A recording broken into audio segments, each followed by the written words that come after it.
युवकाचा खून झाला ते आरोपींना अटक करण्यात आलेले आहे, तर आणि त्यांना न्यायालयात हजर करण्यात आले या संदर्भात सविस्तर.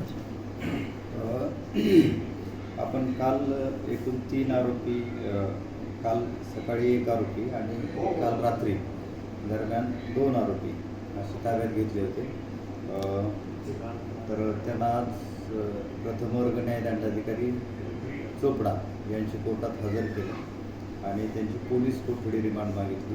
न्यायालयानं सुरुवातीला 24 तारखेपर्यंत त्यांना पोलीस कोठडी रिमांड दिलेली आहे. सर, साधारण घटनाक्रम कसे झाले? घटनाक्रम आता काल आपल्याला माहीत आहे. काल सकाळी 8 वाजता तो मृतदेह आपल्याला मिळाला. त्याची ओळख पटवल्यानंतर नातेवाईकांनी जी तक्रार केली त्या तक्रारीप्रमाणे त्यांचा गुन्हा दाखल झाला आणि त्यानंतर संशयित आरोपीची जी नावं सांगितली होती ते आरोपी मुंबईला गेले होते. त्यांच्या मागं स्थानिक गुन्हे शाखेचं पथक आपण पाठवलं होतं अटक करायला. त्या पथकानं काल रात्री त्यांना ताब्यात घेतलेलं आहे.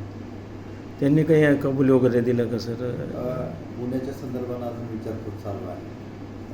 सविस्तर एकदा सगळ्या त्यांना विचारपूस झाल्यानंतर ह्या गोष्टी क्लिअर होतील.